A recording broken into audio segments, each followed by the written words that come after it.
Vers la fin des bouteilles en plastique, de nouvelles bouteilles végétales se dégraderont en un an. La bière et les boissons gazeuses pourraient bientôt être dégustées dans des bouteilles entièrement végétales grâce à de nouveaux processus visant à transformer des cultures durables en plastique. Ce nouveau plastique vert est actuellement développé aux Pays-Bas en partenariat avec de grands producteurs de boissons. Une entreprise de biochimie des Pays-Bas espère donner un coup de fouet aux investissements dans un projet pionnier qui vise à fabriquer des plastiques à partir de plantations de sucre plutôt que de combustibles fossiles, rapporte Le Guardian. L'objectif de l'entreprise néerlandaise Avantium est d'offrir une alternative aux PET actuellement utilisées dans la fabrication des bouteilles en plastique pour conditionner soda et eau, par exemple. Le projet YXY vise à convertir de manière catalytique le sucre, fructose, d'origine végétale en une large gamme de produits chimiques et de plastiques d'origine végétale, tels que le furanoate de polyéthylène, PEF. Le PEF est un plastique 100% végétal et 100% recyclable, qui présente des propriétés de performance supérieures à celles des matériaux d'emballage à base de pétrole largement utilisés aujourd'hui, détaille la société sur son site internet. Une fois produit, ce nouveau polymère, le PEF, peut servir à la fabrication de bouteilles, mais aussi de textiles ou de films protecteurs. Ce projet, conçu par l'entreprise de produits chimiques renouvelables Avantium, a déjà obtenu le soutien du fabricant de bière Carlsberg, qui espère vendre sa pile dans une bouteille en carton doublée d'une couche intérieure de ce plastique végétal. Le directeur général d'Avantium, Tom Van Aken, a déclaré qu'il espérait donner le feu vert à un investissement majeur dans l'usine de bioplastique leader mondial aux Pays-Bas d'ici la fin de l'année. Le projet, qui reste sur la bonne voie malgré des ralentissements dus au coronavirus, devrait révéler des partenariats avec d'autres entreprises de l'industrie alimentaire et des boissons plus tard cet été.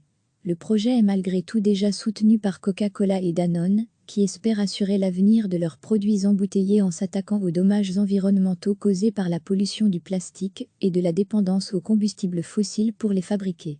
Chaque année, environ 300 millions de tonnes de plastique sont fabriquées dans le monde à partir de combustibles fossiles, ce qui contribue largement à la crise climatique. La plupart de ces matières ne sont pas recyclées et contribuent au fléau des microplastiques dans les océans du monde. Les microplastiques peuvent mettre des centaines d'années à se décomposer complètement. Ce plastique a des qualités de durabilité très intéressantes, car il n'utilise pas de combustible fossile et peut être recyclé, mais il se dégraderait aussi dans la nature beaucoup plus rapidement que les plastiques normaux, déclare M. Van Aken au Guardian. Le PEF permettrait également de conserver de façon durable le CO2 contenu dans les boissons gazeuses. Il serait également plus résistant aux hautes et basses températures, ce qui permettrait de le laver à une température plus élevée et d'améliorer l'efficacité de son nettoyage. L'entreprise annonce également que la production de PEF est moins énergivore et permettrait donc d'émettre moins de CO2 que la production du polytéréphtalate d'éthylène, PET, actuellement utilisé. Des essais ont montré que le plastique végétal se décomposerait en un an en utilisant un composteur et quelques années de plus s'il était laissé dans des conditions extérieures normales. Mais dans l'idéal, il devrait être recyclé, explique Tom Van Aken. La bioraffinerie prévoit de décomposer les sucres des plantes durables en structures chimiques simples, qui peuvent ensuite être réorganisées pour former un nouveau plastique à base de plantes. La société espère que ce nouveau plastique, PEF, puisse faire son apparition dans les rayons des supermarchés d'ici 2023. Le projet exploratoire permettra, dans un premier temps, de fabriquer chaque année une quantité modeste de 5000 tonnes de plastique à partir de sucre provenant du maïs, du blé ou de la betterave. Cependant, Avantium s'attend à ce que sa production augmente à mesure que la demande de plastique renouvelable augmentera. À terme, Avantium prévoit d'utiliser des sucres végétaux provenant de déchets biologiques de sources durables, afin que l'essor du plastique végétal n'affecte pas la chaîne d'approvisionnement alimentaire mondiale. La bière et les boissons gazeuses pourraient bientôt être dégustées dans des bouteilles entièrement végétales grâce à de nouveaux processus visant à transformer des cultures durables en plastique. Ce nouveau plastique vert est actuellement développé aux Pays-Bas en partenariat avec de grands producteurs de boissons. Une entreprise de biochimie des Pays-Bas espère donner un coup de fouet aux investissements dans un projet pionnier qui vise à fabriquer des plastiques à partir de plantations de sucre plutôt que de combustibles fossiles, rapporte Le Guardian. L'objectif de l'entreprise néerlandaise Avantium est d'offrir une alternative aux PET actuellement utilisés dans la fabrication des bouteilles en plastique pour conditionner soda et eau, par exemple.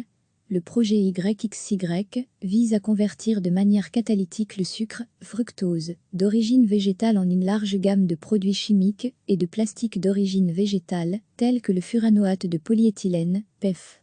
Le PEF est un plastique 100% végétal et 100% recyclable, qui présente des propriétés de performance supérieures à celles des matériaux d'emballage à base de pétrole largement utilisés aujourd'hui, détaille la société sur son site internet. Une fois produit, ce nouveau polymère, le PEF, peut servir à la fabrication de bouteilles, mais aussi de textiles ou de films protecteurs. Ce projet, conçu par l'entreprise de produits chimiques renouvelables Aventium, a déjà obtenu le soutien du fabricant de bière Carlsberg, qui espère vendre sa pile dans une bouteille en carton doublée d'une couche intérieure de ce plastique végétal. Le directeur général d'Aventium, Tom Van Aken, a déclaré qu'il espérait donner le feu vert à un investissement majeur dans l'usine de bioplastique leader mondial aux Pays-Bas d'ici la fin de l'année. Le projet, qui reste sur la bonne voie malgré des ralentissements dus au coronavirus, devrait révéler des partenariats avec d'autres entreprises de l'industrie alimentaire et des boissons plus tard cet été. Le projet est malgré tout déjà soutenu par Coca-Cola et Danone, qui espèrent assurer l'avenir de leurs produits embouteillés en s'attaquant aux dommages environnementaux causés par la pollution du plastique et de la dépendance aux combustibles fossiles pour les fabriquer. Chaque année, environ 300 millions de tonnes de plastique sont fabriquées dans le monde à partir de combustibles fossiles, ce qui contribue largement à la crise climatique. La plupart de ces matières ne sont pas recyclées et contribuent au fléau des microplastiques dans les océans du monde. Les microplastiques peuvent mettre des centaines d'années à se décomposer complètement. Ce plastique a des qualités de durabilité très intéressantes, car il n'utilise pas de combustible fossile et peut être recyclé, mais il se dégraderait aussi dans la nature beaucoup plus rapidement que les plastiques normaux, déclare M. Van Aken au Guardian. Le PEF permettrait également de conserver de façon durable le CO2 contenu dans les boissons gazeuses.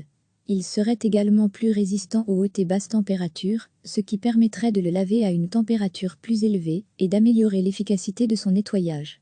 L'entreprise annonce également que la production de PEF est moins énergivore et permettrait donc d'émettre moins de CO2 que la production du polytéréphtalate d'éthylène, PE, actuellement utilisé. Des essais ont montré que le plastique végétal se décomposerait en un an en utilisant un composteur, et quelques années de plus s'il était laissé dans des conditions extérieures normales. Mais dans l'idéal, il devrait être recyclé, explique Tom Van Aken. La bioraffinerie prévoit de décomposer les sucres des plantes durables en structures chimiques simples, qui peuvent ensuite être réorganisées pour former un nouveau plastique à base de plantes. La société espère que ce nouveau plastique, PEF, puisse faire son apparition dans les rayons des supermarchés d'ici 2023.